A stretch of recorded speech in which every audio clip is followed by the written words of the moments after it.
Salve galera, beleza? Bem-vindos ao canal Manual do Programador. No vídeo de hoje, vamos cachear o retorno de uma chamada do banco de dados e salvar esse resultado na memória. Vamos nessa? Aqui no VS Code, com o nosso projeto já inicializado, antes da gente começar, se você não é inscrito no canal ainda, inscreva-se, curta o vídeo para o YouTube entender que é um vídeo bacana, que te ajudou, aí ele indica para mais pessoas e conseguimos ajudar mais gente. Beleza? Então, galera, hoje o que a gente vai fazer? A gente vai acessar o nosso banco de dados, vai fazer uma consulta e o retorno dessa consulta a gente vai cachear ele em memória, certo? A gente aqui vai cachear uma consulta qualquer no intuito de mostrar como faz esse cacheamento, não querendo dizer que essa consulta deve ser cacheada sempre, entendeu? Aqui vai ser um exemplo de como a gente faz esse processo de cacheamento. Uma das chamadas muito ideais, muito importante para cachear é a chamada de configuração, né? Aquelas que você faz ela uma vez e depois vai precisar fazer ela só no outro dia ou só daqui 12 horas, 6 horas e assim vai.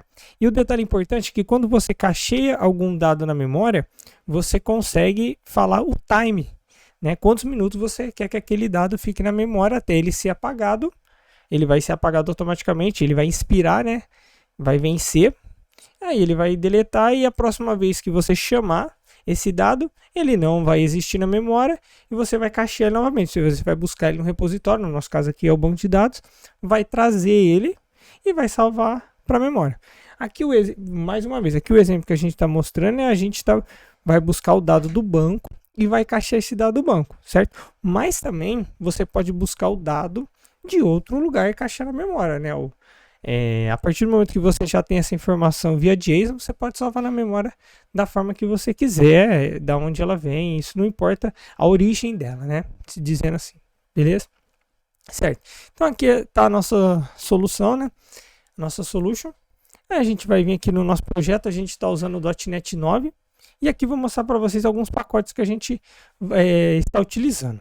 Esse OpenAPI aqui, ele instala automaticamente quando você cria o .NET 9, né? O Dapper, a gente está usando o Microsoft Data SQL Client. Esse daqui está na versão preview, não obrigatoriamente precisa ser ela, a versão que está funcionando disponível já está em release e vai funcionar normalmente, não precisa ser a preview. E o importante aqui para o nosso vídeo é esse daqui, é o Microsoft Extension Cache Memory. Esse é o importante, a gente está usando o 9, pois a nossa API está na versão 9. Beleza? Então, a extensão importante que precisa ser instalada é essa. Essa da Microsoft aqui. Legal? Não, beleza. Então, eu fui lá e instalei a minha extensão certinho, tudo mais. Igual a gente já demonstrou em vários vídeos anteriormente, né? Eu acho que aqui o pessoal que vem acompanhando o canal já não tem mais dificuldade de instalar uma extensão. Beleza, a gente instalou a extensão. Aí a gente tem aqui a nossa configuração com o banco de dados. Normal, estou usando uma configuração do banco meu aqui local. Beleza. Sem mistério nenhum também. A gente já fez várias conexões com o banco, então acredito que, mais uma vez, para quem vem acompanhando isso também já não é nenhuma novidade. Legal. Então aqui a gente vai vir aqui no nosso controle, onde a gente colocou duas chamadas, né? Vamos aumentar o zoom aqui. Aí, aumentamos o zoom, ficou melhor agora. Certo, então a gente colocou aqui duas chamadas. A primeira chamada, a gente vai fazer o processo trazendo o dado do banco de dados e a segunda trazendo do cache. Nessa chamada específica, o acesso está rápido nas duas. Então, a vantagem de trazer um dado da memória, o dado que está em cache, a gente não vai conseguir perceber, né? Porque o principal benefício é o desempenho, é a velocidade que ela te dá quando você não busca o dado do banco e busca direto da memória. Fora também o acesso, né? Que você diminui o acesso ao banco de dados numa chamada, sei lá, que poderia bater milhares de vezes no banco de dados, agora ela vai bater muito menos.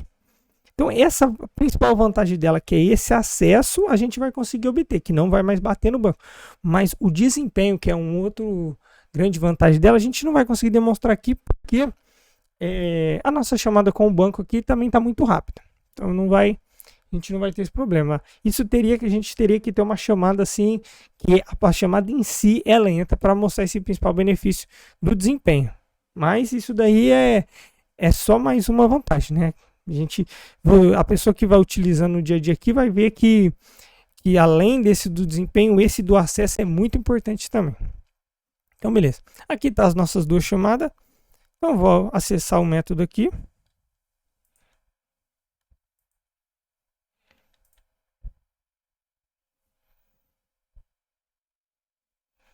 Tá aqui o nosso repositório. Vamos acessar aqui a nossa classe concreta. Aqui na nossa classe, a gente está fazendo o que? A gente está abrindo a nossa conexão com o banco de dados, né? A gente já demonstrou aqui a nossa connection. Legal. E a gente criou uma classe aqui que é o caching memory. Então, se a gente vir aqui nessa classe que a gente criou, ela está aqui. Essa classe nada mais faz o que de diferente? Ela vai utilizar o iMemory Cache, que é daquela extensão que eu mostrei para vocês no início do vídeo, que é essa extensão aqui, ó. A gente precisa dessa extensão instalada, desse pacote. Essa classe vai utilizar ele, a gente vai declarar ele aqui, vai passar ele aqui, né, no construtor, para poder utilizar ele aqui dentro, e a gente vai escrever os métodos. Os nossos métodos aqui, nenhum foi assíncrono, porque a partir de cachear aqui, tanto aqui busca quanto aqui retorna, nenhuma delas é assíncrona. Então a gente fez normal, fez tudo síncrono mesmo. Beleza? Então, aqui no nosso get, o que a gente faz? A gente tem um set aqui embaixo, ó. Por que eu faço esse set? É assim, vamos imaginar que a gente tem uma aplicação, ela está na nuvem, e naquela máquina, a gente põe mais de uma aplicação nela. Se a gente não fazer essa diferenciação de projeto, a gente pode, uma hora, entre uma API e outra, cachear na memória, porque se a gente tem várias aplicações na mesma máquina, a memória é uma só para todas as aplicações que a gente tem naquela máquina. Então, se a gente não tem uma diferenciação de projeto, de label de projeto, a gente pode acabar cacheando um dado que é referente a um projeto A e o projeto B vai acessar esse dado, porque ele está com o mesmo nome em cache memória e você não consegue fazer. Então, eu gosto de fazer isso. Eu sempre dou um set key aqui e eu boto o nome do projeto. Nesse caso nosso aqui é o cache memory. Então, ele está aqui, cache memory, traço aqui, que é o nome do registro que a gente está salvando naquele momento. Então, esse cache memory é o padrão por projeto. Se fosse o projeto pessoa, e aqui ia estar pessoa, e assim vai, beleza?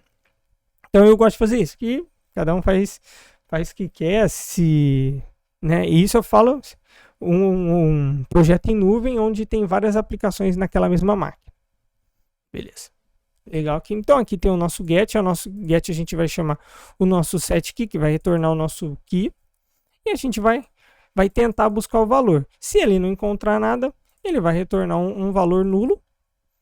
E a gente vai devolver nulo. Se ele encontrar, ele vai retornar o valor exato. Aqui sem mistério. No nosso set também mesma coisa. A gente vai preparar a chave, né? Que é o nosso set key aqui, vai remover o dado por garantia, sempre gosto de passar o remover, vai remover, a primeira vez ele vai ter, porque assim, quando a gente remove, caso não encontre, não dá erro, então caso encontre, remove, caso não encontre, não dá nenhum erro, e vai setar, e na hora de setar a gente vai passar a expiração, que é o que eu comentei com vocês, e aqui no nosso caso a gente definiu que o nosso vai ser em minutos. Então, o valor que a gente passar aqui, ele vai adicionar no nosso cache e vai expirar em X minutos. Então, aqui a gente botou 5, para toda vez que a gente criar, a gente não ser obrigado a pôr um valor. Ele vai pegar por padrão o 5.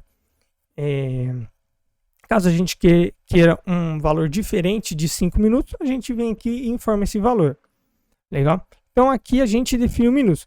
Aqui você pode vir e definir o que você quiser. Certo? Não obrigatoriamente tem que ser minutos. Beleza? Então, certo. Então, a gente fez aqui, legal, cacheando, beleza. Aí a gente veio, criou a nossa DTO, que vai receber os dados que a gente vai buscar do banco de dados, que a nossa DTO nada mais ela é composta por nome e documento. Legal.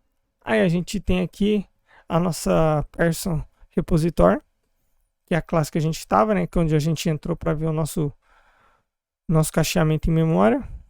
Beleza. Então agora a gente vai aqui nos nossos dois métodos que a gente tem, que é o que lista tudo e é o que cacheia o dado. Ele lista tudo e cacheia.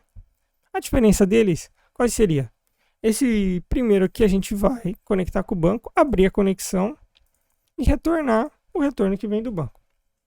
Nesse segundo a gente vai dar um nome para aquela chave, para aquele dado. A hora que a gente salvar aquele dado na memória, ele tem que ter um nome. Então a gente vai dar um nome para ele, né? Porque quando a gente salva um dado na memória, ele salva com chave valor. Então a nossa chave, a nossa key, que é o nome que a gente vai dar, a gente vai colocar aqui pessoa carga, porque é a pessoa carga aqui do select. Então a gente deu pessoa carga, a gente declarou a variável person, que ela vai retornar um enumerable da nossa DTO, e a gente vai utilizar o método get que a gente observou aqui. Beleza? A gente vai tentar trazer o dado. Se ele encontrar, ó, a gente traz o dado e isso aí você pode reparar, galera, que sempre retorna um JSON. Ele vai retornar um JSON em formato de string, né? Mas sempre vai ser um JSON, mas sempre vai ser em formato de string. Então a gente vai checar se aquela string tem informação. Se a string for nula, significa que aquele dado não está na memória. Não está cacheado. Aí a gente vem aqui, busca ele no banco, ó, faz a conexão com o banco, abre a conexão, busca ele no banco, igual o passo de cima, só que a diferença é que aqui, a hora que a gente vai, né, em vez de a gente já retornar, a gente vem e salva ele em cache e depois retorna ele. Na segunda vez que a gente utilizar, aquele dado já vai estar salvo na memória.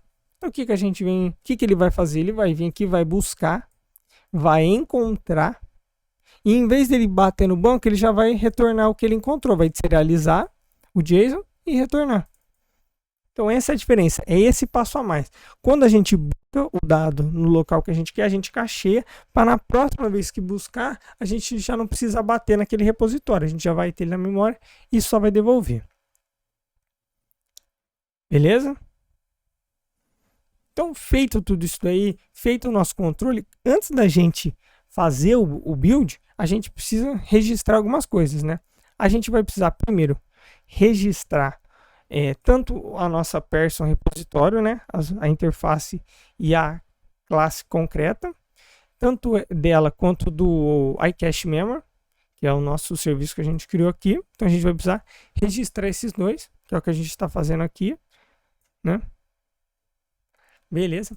E também a gente precisa registrar a extensão, que é essa daqui que a gente utiliza ela aqui, ó, que é o Microsoft Extension Cache Memory. A gente precisa registrar esse cache na memória. Como a gente faz isso? A gente vem e escreve aqui, ó, o service.add memory cache. Então essas três linhas aqui a gente precisa fazer. Essa daqui a gente já fez muito, que é registrar interface com classe concreta. E essa daqui do iMemory é a novidade, para esse caso aqui, que é o que a gente está trabalhando. Beleza? Certo. Então aqui agora a gente vai dar um build para testar. Dá um play aqui, dá um build para a gente testar. Beleza, a gente deu um build. Vamos colocar um breakpoint aqui no nosso da memória para a gente simular.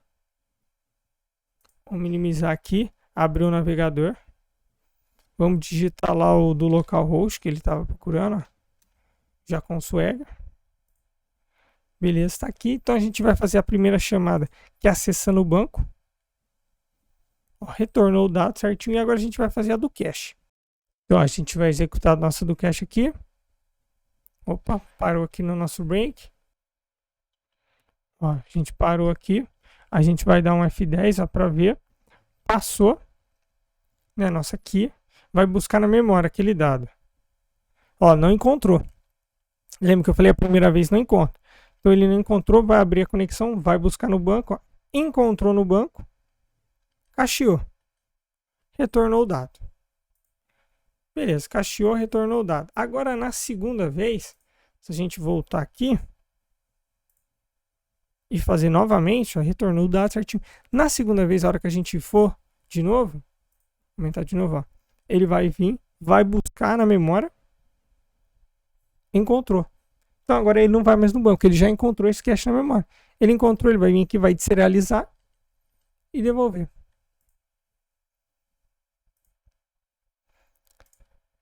E devolveu da mesma forma. É igual eu volto a dizer, a diferença de performance, nesse caso específico, a gente não consegue ver, porque tanto o retorno do banco quanto o retorno da memória são muito rápidos. Só que, por mais que ambos sejam retorno muito rápido, a gente ainda vai conseguir ter aquele benefício que eu falei, de acesso. A gente não vai ficar precisando toda hora acessar o banco, porque a gente já vai ter esse dado cacheado.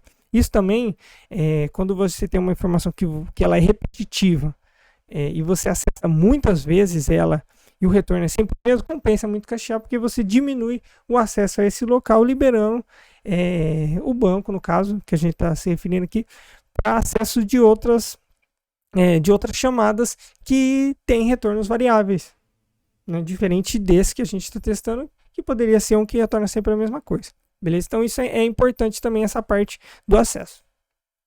Voltar aqui para o nosso projeto, parar ele. E é isso, galera. Eu queria só mostrar para vocês como é que funciona, como é que é simples, né? Por hoje é só. Espero que vocês tenham entendido. Qualquer dúvida e sugestão, deixe nos comentários que a gente lê e responde à medida do possível, beleza? Valeu e é nóis!